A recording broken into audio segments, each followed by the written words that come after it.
సంవత్సరాల తరబడి ఎన్ని మందులు వాడినా మీ మోకాల నొప్పులు తగ్గట్లేదా? ప్రాణ పెయిన్ క్లినిక్ లో అత్యాధునిక చికిత్స. Welcome to Suman TV. నేను మీ సుమన్ టీవీ.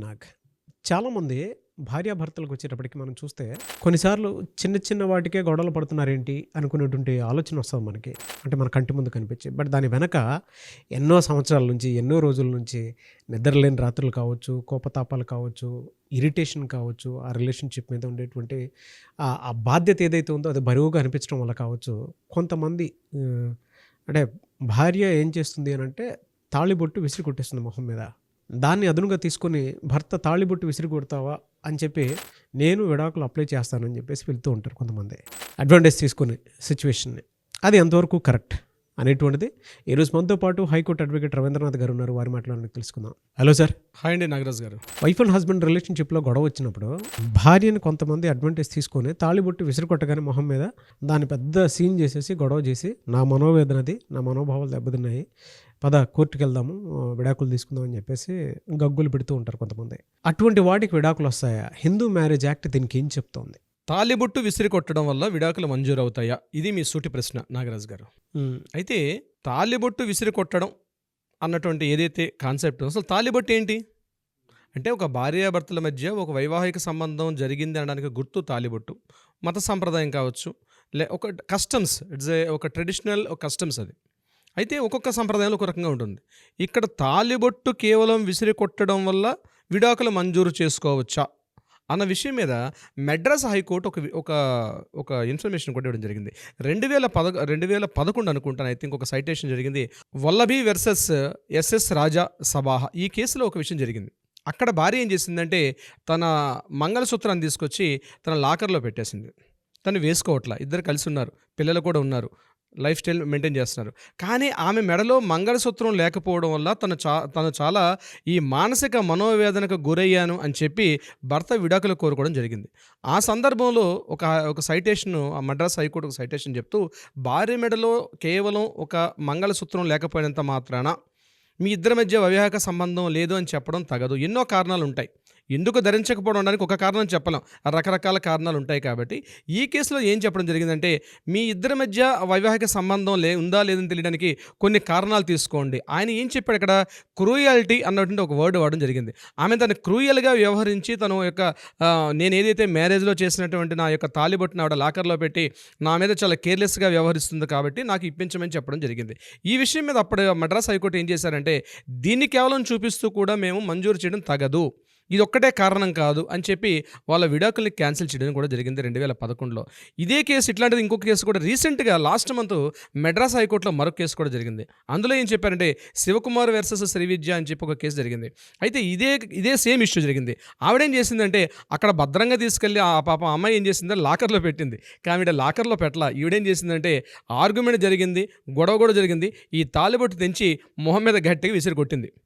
ఇంత క్రూయల్టీగా నా మొహం మీద విసిరి కొట్టింది కాబట్టి నాకు విడాకులు మంజూరు చేయమని చెప్పి ఫ్యామిలీ కోర్టును ఆశ్రయించాడు శివకుమార్. ఆశ్రయించిన శివకుమార్కి ఫ్యామిలీ కోర్టు ఏం చేసిందంటే, కేవలం దీన్ని కారణం చూపుతూ మేము విడాకులు మంజూరు చేయలేము అని చెప్పి ఆ కేసుని కొట్టివేశారు. అయితే తనేం చేశాడు శివకుమార్, మళ్ళీ మెడ్రాస్ హైకోర్టుకి అప్పీల్ చేసుకోండి ఫ్యామిలీ కోర్టు నుంచి. హైకోర్టులో కేవలం దీన్ని ఇలా విసిరి కొట్టడం అన్న విషయం మీద ఒక 5 పేజీల ఒక డిస్క్రిప్షన్ ఇవ్వడం జరిగింది మెడ్రాస్ హైకోర్టు. ఇందులో ఏం చెప్పారంటే, తాలిబొట్టు ధరించడం అన్నది ఒక చిహ్నం, ఒక గుర్తు. తాలిబొట్టు కావచ్చు, మట్టెలు కావచ్చు, నుదుటిన కుంకుమ ధరించడం కావచ్చు, చేతికి మన బ్యాంగిల్స్ వేసుకోవడం కావచ్చు, ఇవన్నీ కూడా హిందూ మ్యారేజ్ యాక్ట్ ప్రకారం ఇవి కేవలం చిహ్నాలు మాత్రమే. ఇవి ధరించినంత మాత్రాన మేము మీకు ఈ విడాకులు మంజూరు చేయడం తగదు. అంటే ఆమె ధరించట్లేదు కాబట్టి ఇవ్వమని చెప్తే దీనికి సంబంధించి ఇంకా ఏమైనా ఎవిడెన్సెస్ ఉన్నాయా అని చెప్పి అడగడం జరిగింది.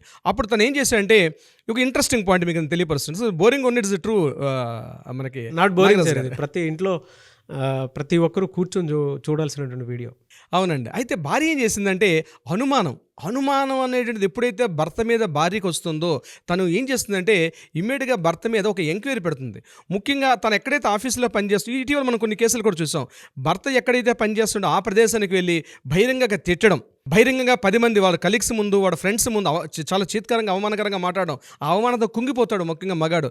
అది కాకుండా వీడికి ఆ యొక్క సహోద్యోగులు అంటే ఫ్రెండ్స్ ఎవరున్నారో ఆ ఫ్రెండ్స్ తోటి, నీకు పలానా అమ్మాయితో నీకు రిలేషన్ ఉంది, నీకు ఈ అమ్మాయితో రిలేషన్ ఉంది కాబట్టి అని చెప్పి చాలా గొడవ చేసి న్యూసెన్స్ చేసి ఇటీవల గడిచిన ఒక 1 monthలో మనం చాలా కేసెస్ మనం యూట్యూబ్లో కూడా చూస్తున్నాం. ఇట్లాంటి బహిరంగంగా జరిగాయి. ఇట్లాంటివన్నీ జరిగాయి. జరిగినప్పుడు దీని మీద కూడా చాలా మానసిక వేదనకు గురయ్యాడు ఆ వ్యక్తి. ఈ శివకుమార్ జరిగిన విషయంలో అదే. కేవలం ఈ విషయంలో ఇవ్వలేవు, ఇంకా ఏమైనా ఎవిడెన్స్ ఉంటే తీసుకురమ్మన్నప్పుడు అప్పుడు శివకుమార్ ఏం చేశాడంటే, నన్ను ఇలా నలుగురు మధ్యలో అతను అవమానం చేసింది, సెక్షన్ 13(1)IA అనేటువంటి ఒక సెక్షన్ ఉంటుంది. క్రూయాలిటీ, భార్య చేసినటువంటి క్రూయాలిటీ పనులు. అంటే ఈ వీడియో ద్వారా మనం తెలియపరచాల్సింది ఏంటంటే, మీకు ఏదైనా ఒక సందర్భంలో మీకు గొడవ ఉంటే మీరు కలిసి పరిష్కరించుకోండి. అంతేగాని భార్యలు ముఖ్యంగా చెప్తున్నాండి, మీరు బహిరంగంగా వెళ్ళి వాళ్ళ ఆఫీసు ముందుకు వెళ్ళి గట్టిగా గొడవ చేయడం కానీ, లేదా వాళ్ళ ఫ్రెండ్స్ ముందు పలానా వాళ్ళతో నీకు రిలేషన్షిప్ ఉందని చెప్పి గట్టిగా గొడవ చేయడం కానీ, ఇట్లాంటివి చేయడం వల్ల విడాకులు మంజూరవుతాయి. కానీ మీరు శిక్షకు కూడా గురయ్యే అవకాశం కూడా ఉంటుంది.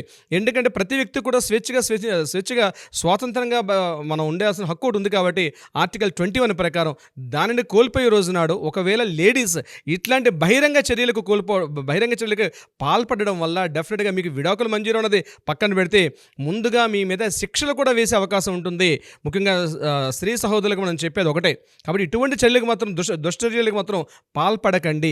అడ్వకేట్ని ఆశ్రయించండి, వివరంగా తెలియపరచండి. కావాలి ఇక్కడ హైకోర్టు ఒక నోటు కూడా చేయడం జరిగింది. ఏంటంటే చెప్పారంటే, ఇటువంటి కేసుల్లో చాలామంది ముఖ్యంగా స్త్రీలు తమ హక్కును పొందడం మర్చిపోయి పక్కవారి మీద పగా ప్రతీకారం తీర్చుకునే విషయంలోనే మాకు చాలా కేసులు వస్తున్నాయని మెడ్రాస్ హైకోర్టు ఒక కొటేషన్ కూడా చెప్పడం జరిగింది. ముఖ్యంగా ఈ ఫ్యామిలీ రిలేషన్ కేసెస్లో మాకు వచ్చే కేసులో చాలా వరకు ముఖ్యంగా స్త్రీలు తమ హక్కులు పొందడం కోసం మా దగ్గర రావట్లేదు, కేవలం పక్కవారి మీద పగా ప్రతీకారం తీర్చుకోవడం కోసం వస్తున్నారు అని చెప్పడం కూడా జరిగింది ఈ కేసు సంబంధించి. అందుకని బహిరంగంగా తిట్టడం, బహిరంగంగా కొట్టడం, పక్క వాళ్ళతో రిలేషన్షిప్ ఉన్నాయని చేయడం, దీనివల్ల పురుషుడు మానసిక వ్యాధికి గురవుతున్నాడు. అయితే ఇది కేవలం పురుషులకైనా కాదండి, బోత్ సైడ్స్ వర్తిస్తుంది. కేవలం ఈ అబ్బాయి ఎట్లా వెళ్ళి ఆ అమ్మాయి ముందు 10 మంది వెళ్ళి ఇన్సల్ట్ చేసినా, వేరే ఫ్రెండ్స్ తోటి తనకు రిలేషన్స్ ఉన్నాయని చెప్పినా, సేమ్ ఈ చట్టం నాట్ ఓన్లీ పురుషులకి స్త్రీలకైనా కాకుండా అందరికీ వర్తిస్తుంది. అయితే ఇప్పుడు మీరు స్టార్టింగ్ అడిగిన పాయింట్కి వద్దాం. ఇక్కడ బహిరంగంగా తాళి తీసి విసిరేయడం వల్ల దీన్ని కేవలం చూపిస్తూ తీసుకోవచ్చా విడాకులు అంటే, ఇక్కడ మళ్ళీ కోర్టు మాట చెప్పింది, మేము ఇద్దరు వ్యక్తుల్ని చట్టం ద్వారా కూర్చోబెట్టలేం. జాగ్రత్త వినండి, మేము ఒక చట్టం ద్వారా ఇష్టం లేని ఇద్దరు వ్యక్తులను తీసుకొచ్చి మీరిద్దరు కలిసి కాపురం చేయమని మేము చేయలేము. ఒకవేళ మీ మధ్య ఏమైనా అంతర్యుద్ధాలు, మనస్ఘర్షణలు వచ్చినప్పుడు మీరు చట్టరీత్యా విడిపోవడానికి మాత్రమే మేము సహకరిస్తాం తప్పించి, మీ ఇద్దరికి ఇష్టం లేనప్పుడు మీ ఇద్దరిని కూర్చోబెట్టి మీరు కాపురం చేయమని చెప్పడం చట్టాల యొక్క ఉద్దేశం కాదు అని చెప్తూ విడాకులు అయితే మంజూరు చేశారు. అయితే కేవలం తాళిని తీసి విసిరి కొట్టడం వల్ల మంజూరు చేయలేదు, కేవలం ఆమె చేసిన క్రూయల్టీ సెక్షన్ 13 ఉద్దేశిస్తూ చేయడం జరిగింది. సార్ వెరీ డీటెయిలింగ్ అన్న. అయితే వైఫ్ అండ్ హస్బెండ్ రిలేషన్షిప్లో గొడవలు అనేవి రెగ్యులర్గా జరుగుతూనే ఉంటాయి. కొంతమంది ఇంకా భరించలేను అనేటువంటి స్థాయికి వెళ్ళిపోతూ ఉంటారు. సో ఆ టైంలో బ్లేమ్ గేమ్ లేకుండా నీట్గా విడిపోదాం అనుకున్నటువంటి వాళ్ళు, చట్టబద్ధతతో విడిపోదాం అనుకున్నటువంటి వాళ్ళు ఉంటారు. లేదు అనుకుంటే మళ్ళీ కలవాలి అనుకున్నటువంటి వాళ్ళు కూడా ఉంటారు. లేదా లీగల్గా కొంచెం ఒక మంచి అడ్వకేట్ తోటి ముందుకెళ్ళాలి అనుకున్నటువంటి వాళ్ళు ఉంటారు. మిమ్మల్ని అప్రోచ్ అవ్వచ్చా?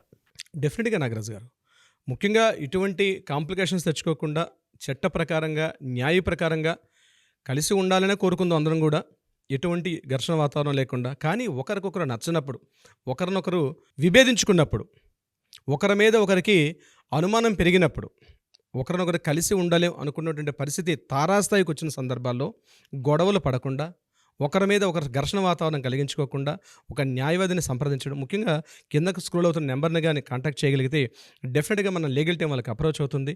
మీకు న్యాయ పరిష్కారం అందించే దిశలో మనం ప్రయత్నించేద్దాం. Nagaraju garu, anyways thank you so much Ravindranath garu. Thank you so much Nagaraju గారు.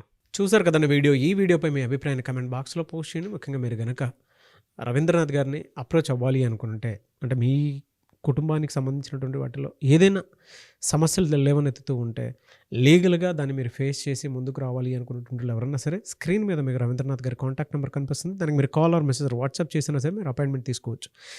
ఈ వీడియో లైక్ చేయండి, షేర్ మాత్రం తప్పకుండా చేయండి. ఇలాంటి మరిన్ని వీడియోస్ కోసం మా ఛానల్ ఫాలో అవ్వండి. Thank you.